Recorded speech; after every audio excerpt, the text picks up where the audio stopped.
Solamente quiero información sobre el ataque de Nueva Atlantis. ¿Quién ha sido herido? Se trata de una compañera suya, una guardiana llamada Dina. Dandu sintió su corazón latir aceleradamente y su sangre se puso fría. ¿Cuándo sucedió?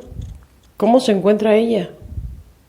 Lamento ser portador de malas noticias, dijo el doctor. Ella se encontraba en estado crítico cuando llegó al hospital. Hace unos momentos vi la imagen sobre su estado y me temo que no hay nada que se pueda hacer. Dandu sintió una oleada de sentimientos atravesar su cuerpo. Su mente se preguntaba qué había sucedido. Su cuerpo temblaba con la noticia. Empujó al doctor y salió corriendo de la sala de emergencia a buscar a Oren. Mientras avanzaba por el pasillo, sus latidos se aceleraban más y más aún. Finalmente, llegó al sitio que había ocupado los agresores y vio a Oren conversando con unos guardias. Oren, creí que estabas en la enfermería. Hubo un ataque en Nueva Atlantis, dijo Dandu, jadeando. Dina está muriendo. La terrible noticia tomó a Oren desprevenido. Su cuerpo todavía sentía la adrenalina de la reciente batalla y no podía asimilar lo que estaba escuchando. Luego sintió un terrible vacío. ¿Cómo es posible? ¿Quién te lo dijo? Un doctor en la sala de emergencias. Está muerta, Oren. Al decir eso, las lágrimas comenzaron a correr sobre la mejilla de Dandu. Oren se sentó en el suelo y trató de asimilar la noticia. Conocía a Dina desde hace años. Cuando había llegado a la Nueva Atlantis, él mismo la había entrenado para luchar. ¿Cómo era posible que hubiera muerto? ¿Quién había hecho algo así? Tenemos que averiguar lo que pasó, dijo Oren, mientras luchaba por contener las lágrimas. Tomó a Dandu y lo llevó de vuelta a la cámara de regeneración. Luego regresó al sitio de la batalla y se acercó a los concejales Kelsus y Antea. Puedo ver en su expresión que ya no conocen la noticia, le dijo el concejal. ¿Qué fue lo que sucedió? Un mercenario se introdujo en uno de los templos y peleó contra Anja y Dina. No se trataba de un mercenario cualquiera. Era un brujo con mucho poder. Anja salió ilesa, pero Dina fue alcanzada por uno de sus conjuros. ¿Dónde está ella? Sigue en el hospital. Casi no hay posibilidades de que sobreviva. El maestro Singh se dirigió hacia allá. En algunos momentos sabremos si podrá salvarse. Oren se sentó en uno de los sillones y se llevó las manos a la cabeza. No puedo resistir más la presión y comenzó a llorar. El salón donde se encontraba se llenó de un silencio sepulcral. Tienes que ser fuerte. Este tipo de sucesos marcan tu vida para siempre. Tenemos que continuar luchando. El peligro es mucho mayor de lo que te imaginas. Hay algo que necesitas ver, le dijo Kelsus. No va a ser nada agradable, pero te dará una idea de contra quién estamos luchando. Los dos concejales salieron de la sala, seguidos por Oren. Bajaron las escaleras y encontraron en una de las cámaras subterráneas. Había dos cuerpos tendidos sobre el piso, cubiertos con unas sábanas.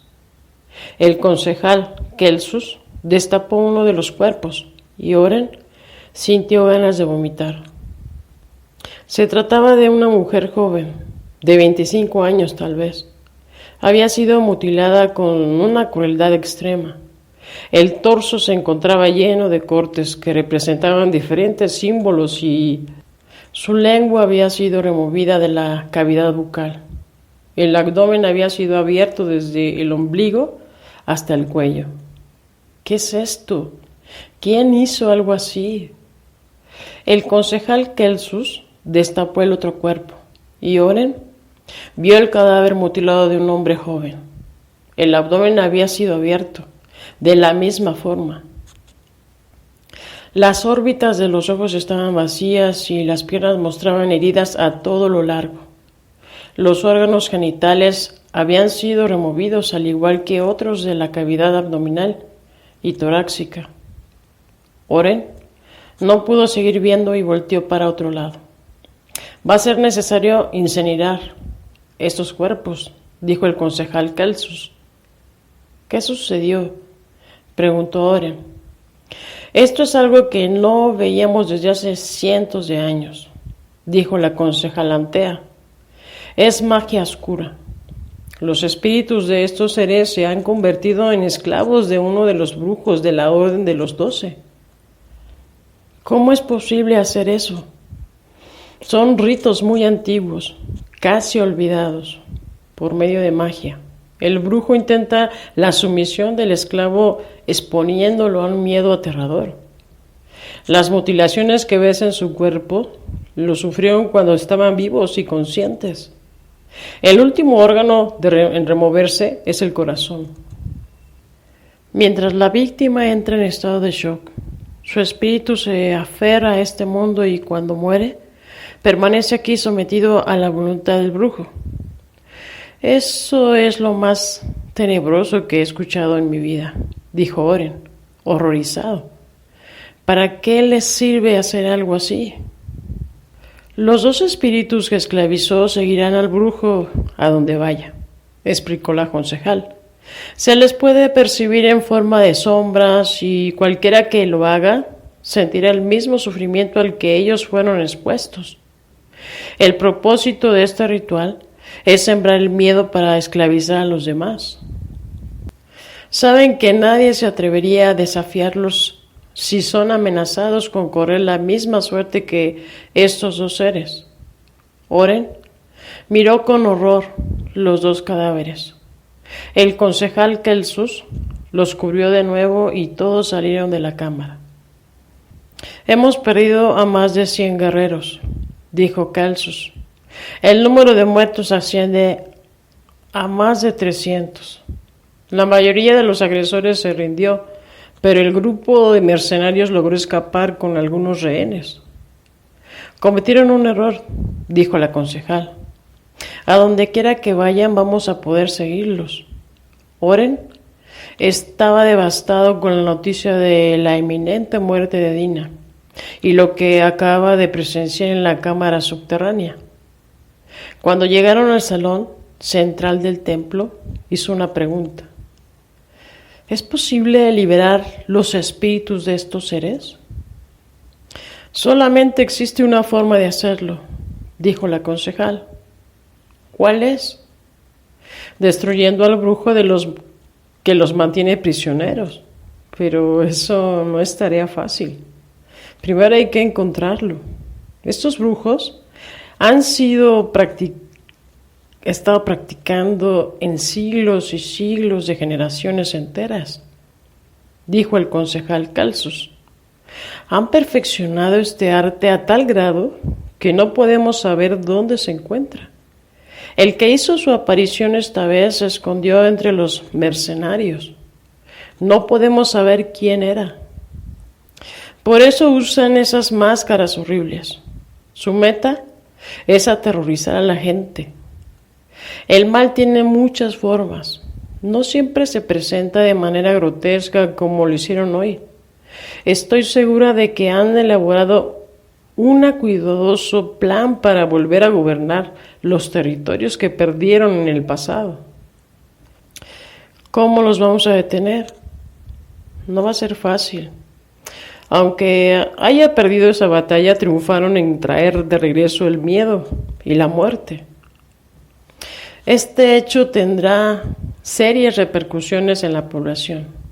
Los familiares de los guardias querrán vengar su muerte y exigirán que los agresores sean castigados. ¿Qué pasará con los que se rindieron? El Senado habrá de juzgarlos. No se encuentran los ánimos ahora. No me extrañaría que fueran sentenciados a muerte. Pero sí sabemos que parte del Senado está tras de ellos después del ataque, exclamó Oren. ¿Cómo van a juzgar a ellos mismos, a sus propios cómplices? La política siempre es un juego de engaños y traiciones, dijo el concejal Celsus. Estos hombres fueron utilizados con un solo propósito y ya fue cumplido. Ahora se desharán de ellos de la forma más efectiva, asesinándolos. Pero los políticos no son nuestra principal preocupación, comentó la concejal. Una vez que la orden de los 12 tome el poder, ellos correrán la misma suerte que los prisioneros, o serán usados como marionetas para ejecutar órdenes aún más siniestras. Nuestra tarea es encontrar a esos brujos y destruirlos antes de que logren causar una guerra civil. Oren se percataba de que los concejales siempre se referían a destruir a los brujos y no a matarlos. ¿A qué se refieren con destruirlos?, preguntó. ¿Destruir su organización? Los dos concejales se miraron entre sí. Hacía falta una explicación más clara. Estos seres ya no son humanos comunes y corrientes, afirmó la concejala Antea. Son espíritus condenados cuyo único propósito consiste en dominar y esclavizar a los demás mientras vivan. Estos seres se convierten en una pesadilla para toda la creación. Cuando mueren físicamente, mutan en demonios y pueden vagar por miles de años entre los mundos antes de ser capturados y lanzados al infierno. La única forma de acabar con ellos es hundiéndolos en las profundidades de este lugar para que sufran la segunda muerte. Esto sucede después de miles de años de condena que pagan por sus crímenes contra la creación. ¿Quiere decir que aún muertos pueden volver?, preguntó Oren, desconcertado. Sí, definitivamente. Cuando un brujo es asesinado, su oscura conciencia permanece acechando en este plano y el mundo intermedio. Así continúa ganando poder y puede prolongar su existencia por miles de años. Durante este tiempo puede alcanzar el poder suficiente para regresar a este plano, materializándose de nuevo. Cuando esto sucede, es muy difícil capturarlo para lanzarlo a la nada. ¿Su poder es mayor que el del Gran Consejo?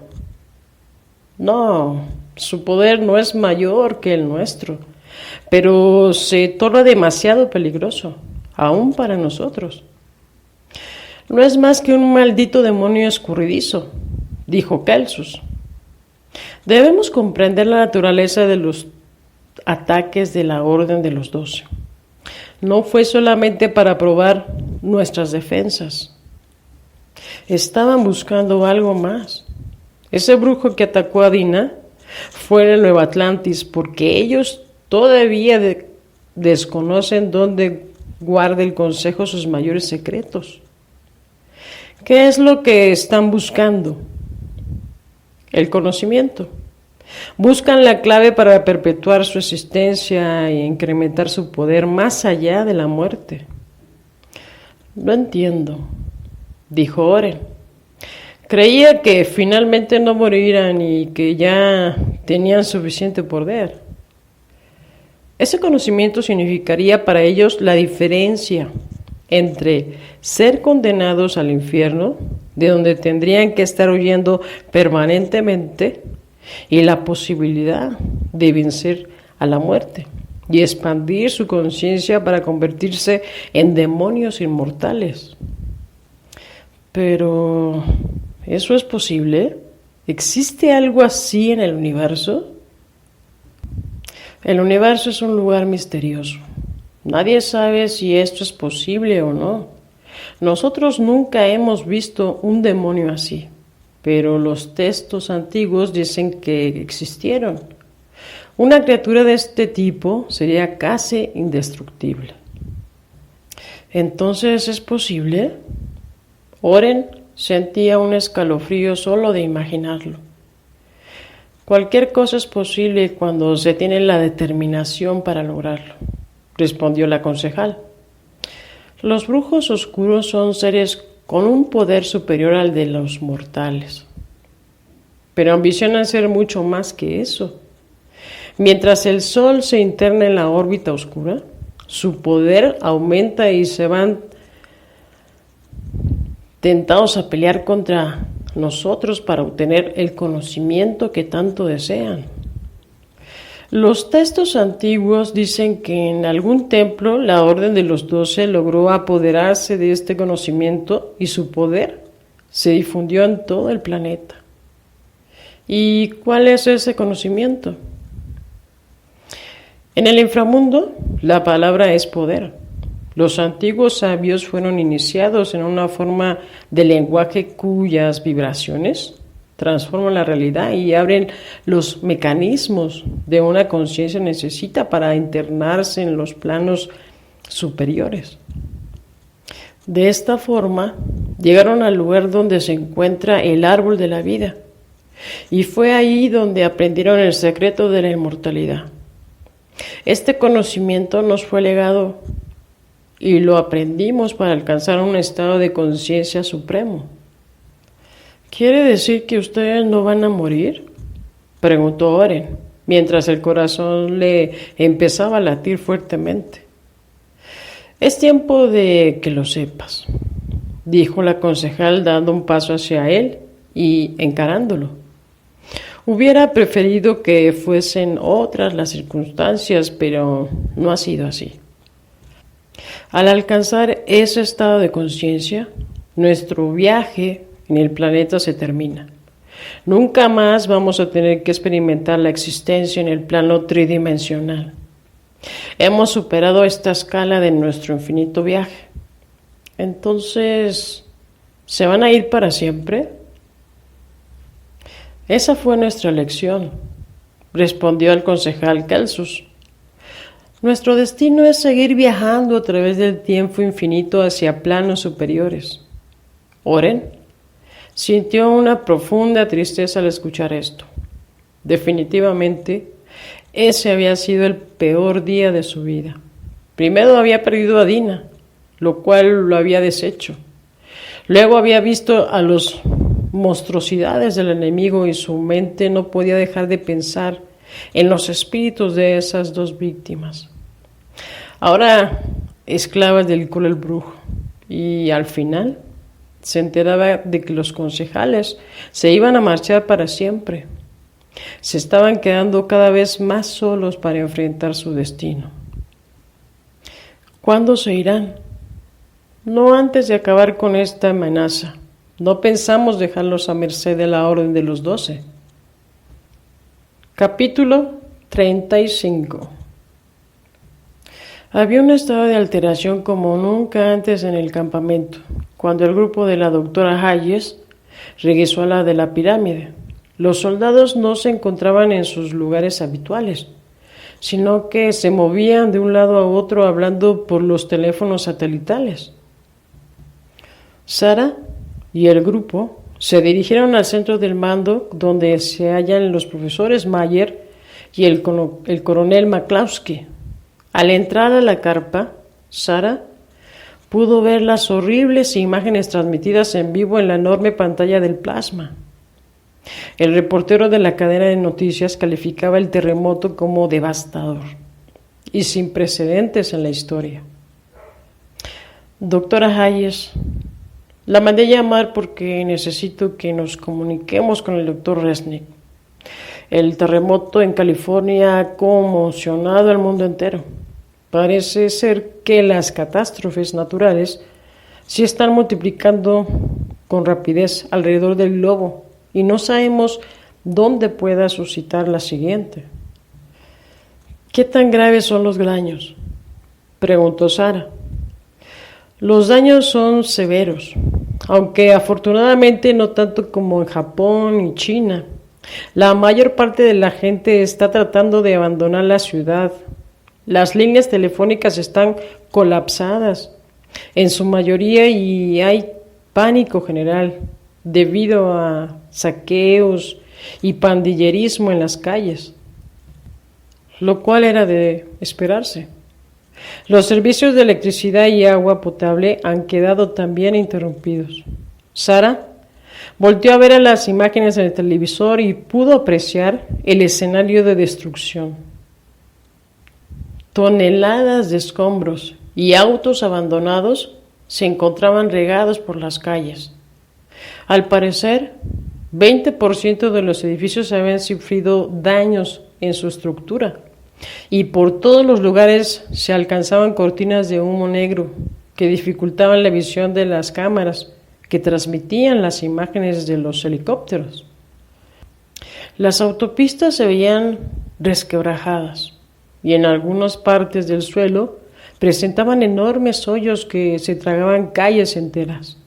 Sara había visto grandes desastres naturales en su vida, pero verlo así en su propio país era diferente. ¿Cuándo sucedió? Esta mañana, alrededor de las 9:30. La Guardia Nacional está en el estado de alerta, se dirige hacia allá, aunque va a ser muy complicado evacuar a tanta gente. La única forma de llegar rápidamente es por aire. Antes de eso van a tener que acondicionar los lugares para el aterrizaje y la atención de los heridos. Eso puede tardar más de 2 días, dijo el coronel McCloskey, que también observaba las imágenes con una visible preocupación. Esta gente no tiene 2 días para esperar, exclamó Sara. Si el gobierno no hace algo de inmediato, van a empezar a sufrir de deshidratación. Todos escuchaban a Sara Hayes hablar y veían las imágenes con expresión de horror. El doctor Jensen se aproximó al coronel McCloskey y a Mayer y les dijo: tengo que ir en busca de mi hija. Necesito que me lleven al aeropuerto más cercano. McCloskey lo miró fijamente y le respondió: el aeropuerto de Los Ángeles no está en funcionamiento. Gran parte de su infraestructura fue dañada y ha cancelado sus operaciones hasta nuevo aviso. Las ciudades de San Diego, Oakland y San Francisco también se encuentran gravemente dañadas. El área está aislada por el momento. Además, aunque pudiera llegar allí, ¿qué podía hacer? Lamento decirlo, pero lo más seguro es que no conseguiría nada en su búsqueda. La ciudad no tiene agua ni energía eléctrica por el momento. Sabemos por experiencia que en este tipo de desastres los criminales aprovechan para saquear todo lo que encuentren. Hay miles de personas armadas en la ciudad que no durarían en matarlo o asaltarlo si se atreviese enfrente de ellos. Tiene que esperar a que el ejército restablezca el orden. Es cuestión de unos días solamente. Si su hija sobrevivió, ellos lo rescatarán. No se preocupe. No puedo quedarme así sin hacer nada. Compréndalo, gritó el doctor Jensen. Tampoco puedo confiar el destino de mi hija a los cuerpos de rescate. No puedo hacer nada allá tampoco. Entiéndalo. No es momento para llevarla a una zona de desastre. Tiene que esperar. Seguramente pronto tendremos comunicación telefónica. Elena se acercó al padre de Kiara y lo tomó por el brazo. Tranquilízate, por favor, Robert, le dijo. No tiene sentido ir allá por ahora. Sería una torpeza. El coronel tiene la razón. Tenemos que esperar hasta que restablezcan las comunicaciones. Te aseguro que Kiara se encuentra bien. ¿Esperar a qué?, preguntó el doctor Jensen, al tiempo que sus ojos se llenaban de lágrimas. ¿A que mi hija muera víctima de algunos vándalos? Tengo que sacarle de ahí, a ella y a mis padres también. Usted no es la única persona que tiene familiares en California, dijo McCloskey. La mitad de mi personal tiene a sus familias allá. Ellos también tienen que esperar a que tengamos noticias o a que nos llamen para ir en su ayuda. Ustedes tienen los medios para rescatar gente, dijo el doctor Jensen, que se estaba poniendo histérico. Use los helicópteros. Vamos allá. Hagamos algo para rescatarla. Tenemos que esperar órdenes, dijo McCloskey. No podemos abandonar el campamento. Usted no es el único afectado, entiéndalo. Mi hermano y su familia viven en San Diego y no tengo noticias de él. Los teléfonos no funcionan. Sé perfectamente lo que está sintiendo, pero lo más sensato es esperar un par de días. Al escuchar esto, el doctor Jensen empuja a Elena Sánchez y salió del centro de comando dirigiéndose a uno de los jeeps que tenía estacionados a unos cuantos metros de ahí. El coronel McCloskey lo siguió y todos salieron a ver lo que sucedía. El doctor Jensen había tomado uno de los jeeps y se disponía a encenderlo cuando dos soldados lo detuvieron y estaban forcejeando con él. Finalmente lo detuvieron y le pusieron unas esposas en los brazos. Llévelo a la enfermería, ordenó el coronel McCloskey. Sarah Hayes, que había observado la escena, se dirigió al coronel. No puede detenerlo de esa manera, coronel, le gritó Sarah. Ese hombre solo quiere ir en busca de su hija. No lo estoy deteniendo, solamente lo van a llevar a que el médico le suministre un calmante. Sé perfectamente cómo se siente, pero no pienso dejarlo ir ahora. Usted también tiene que entender que por el momento Los Ángeles no es un buen sitio para ir en busca de alguien. En estos momentos, este sitio es tan peligroso como cualquier zona de guerra. El doctor Jensen no tiene ni el entrenamiento ni el equipo necesario para enfrentar una situación de este tipo. El coronel tiene razón, dijo Daniel. Lo mejor para el doctor Jensen es tratar de calmarse. Tenemos que esperar para evaluar la situación. Me duele decir esto, pero no sabemos si su hija sobrevivió al terremoto. No se te ocurra mencionar eso enfrente de él, Daniel, le dijo Sarah, haciendo un ademán con la mano derecha. Ese hombre ya perdió a su esposa. No creo que pueda soportar una noticia de este tipo. Hay que pedirle a Dios que su hija sobreviva. ¿Te acuerdas de ella, verdad? Sí, la recuerdo, dijo Daniel. La vi el día que llegó al campamento junto con José y Elena. Es bastante joven para morir.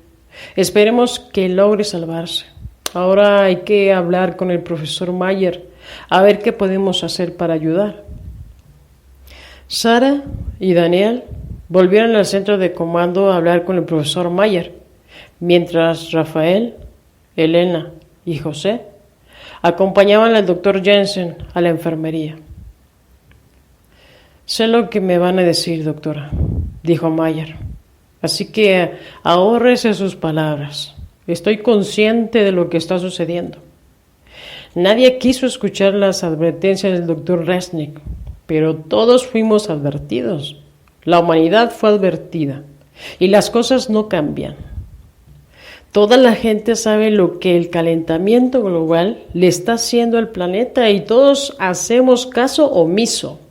Ahora estamos viviendo las consecuencias, así que no quiero escuchar reproches, sino alternativas para detener estos desastres.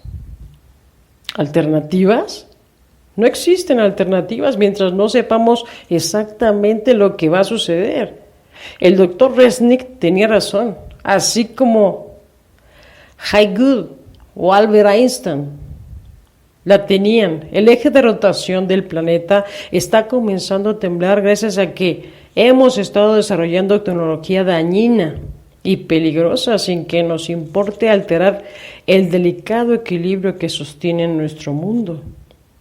Lo mejor que podemos hacer ahora es pensar cómo podemos proteger la humanidad de lo que se avecina.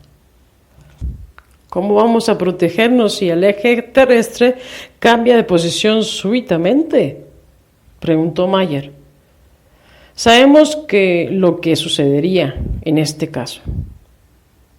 Tenemos que tratar de calcular la nueva posición que tomará, exclamó Sara. Estos desastres continuarán, de eso no hay duda, pero la humanidad siempre ha encontrado la forma para sobrevivir. Si calculamos la nueva posición a donde se dirige el eje de rotación, podríamos salvar a millones de personas. Vamos a hablar con el doctor Resnick, dijo Mayer. Seguramente en estos momentos está pensando lo mismo que nosotros. Los tres científicos salieron de la carpa y se dirigieron al centro de control donde tenían los enlaces satelitales para comunicarse con la estación de la Antártida. Después de varios minutos y algunos intentos, el doctor Resnick apareció en la pantalla. Estamos viendo las imágenes satelitales sobre el desastre en el estado de California, dijo Resnick. La proporción de los daños es mucho mayor a la de un terremoto convencional. En condiciones normales, estas ciudades necesitarían varios meses para volver a la normalidad. Pero con las condiciones que tenemos actualmente, pienso que podrían tardar años para restablecer por completo. ¿Es posible calcular dónde sucederán los próximos desastres que sufrirá el planeta?, preguntó Sara. Es casi imposible calcularlo, respondió el doctor Jasnik. Lo que sí podemos prever es la súbita aparición de erupciones volcánicas alrededor del globo terrestre. El movimiento brusco de las placas tectónicas está ejerciendo una enorme presión sobre los mantos de magma que forman los volcanes. En el hemisferio norte, al terminar el invierno, las lluvias comenzarán a precipitarse y muchos países comenzarán a sufrir inundaciones. Esta agua de lluvia llegará a los volcanes y será absorbida por estas gigantescas montañas. En poco tiempo, alcanzará el magma que se encuentra sometido en una enorme presión y está luchando por liberarse. Al juntarse el agua con el magma, en las zonas volcánicas se producirían explosiones térmicas que causarán las erupciones más poderosas jamás vistas. Ese proceso es imposible de detener al igual que el movimiento del eje, dijo el profesor Mayer. No podemos detener la lluvia que cae sobre estas zonas. Ahora mismo, países como Brasil, Colombia y Perú están sufriendo de grandes precipitaciones. En unos pocos días, también los países europeos y asiáticos empezarán a sufrir inundaciones. Entonces, ¿deberíamos evacuar a toda la gente que vive cerca de las zonas volcánicas?, preguntó Sara. Sería lo mejor, respondió Resnick. ¿Pero a dónde van a ir? ¿Quién los va a alimentar? ¿Cómo van a dejar sus casas y sus medios de vida atrás? La profunda recesión económica que se vive no les da la capacidad a los gobiernos de sustentar la vida de millones de refugiados, ni de construir nuevas viviendas y fuentes de trabajo. Cada familia tendrá que ver por su propia supervivencia. Es el principio del fin, dijo el profesor Mayer. Aunque les advirtamos sobre el peligro, muy pocas contarán con los medios para salvarse. Eso no puede estar sucediendo, exclamó Daniel Rutz. El equilibrio del planeta está colapsando y no podemos hacer nada para ayudar. No lo puedo creer, Nunca me imaginé en una situación como esta pudiera volverse realidad. Nadie está preparado para algo así, dijo Sara. Ningún gobierno cuenta con los medios para movilizar a su población a zonas más seguras. Los políticos nos han conducido lentamente a este escenario donde el fin se acerca y cada uno de nosotros tiene que ver por su supervivencia. ¿Qué pasará después de las grandes erupciones?, le preguntó el profesor Mayer al doctor Resnick. Todos los modelos climáticos del mundo comenzarán a colapsar de forma abrupta. Las inundaciones continuarán azotando las regiones húmedas del globo y las regiones desérticas sufrirán las peores sequías de la historia mientras el calor evapora la poca humedad que sus suelos conserven. Los mantos acuíferos de agua dulce se verán seriamente contaminados por la acción de las erupciones volcánicas. Mientras esto sucede en tierra firme, en los océanos, los movimientos telúricos seguirán produciendo maremotos que arrasarán las costas de todos los países. Los sistemas económicos se vendrán abajo instantáneamente, dijo el profesor Mayer. La estabilidad de estos sistemas se mantiene gracias a la continuidad en el comercio. Cuando la continuidad se vea interrumpida, se terminarán los mercados globales. La gente empezará a proveerse de los productos locales y cuando estos empiezan a escasear, la violencia estallará. Los mercados globales y su ideología de alto consumo económico fue lo que nos condujo a esta situación, dijo Daniel. ¿Quiere decir que ellos serán los primeros en desaparecer? Sin duda alguna, respondió Mayer.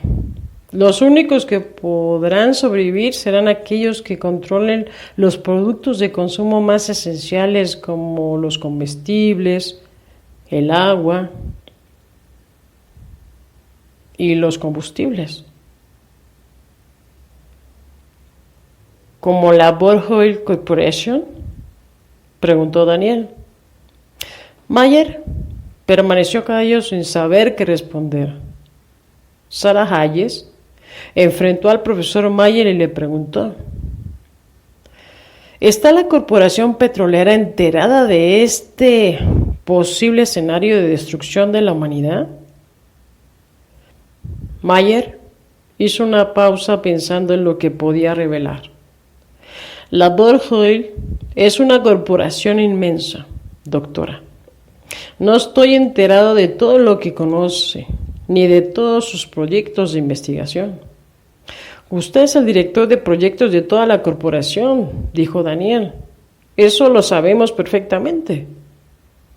Usted es uno de los pilares de la compañía. No pretenda ahora decirnos que solamente es un trabajador de segunda clase. Los proyectos de la corporación son secretos, gritó Mayer. No les puedo revelar ningunos detalles sin afrontar las consecuencias. Lo único que puedo decirles es que las corporaciones sabían lo que el cambio climático podía ocasionar y trazaron sus planes de acuerdo con esas predicciones. Pero nunca se prepararon para este tipo de escenario.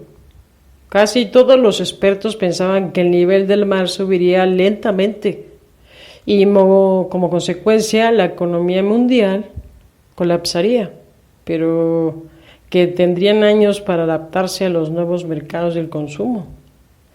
O sea que sabían que sus prácticas de desperdicio y consumo desmedido iban a ocasionar tarde o temprano un colapso en los mercados globales, preguntó Daniel, con voz alterada.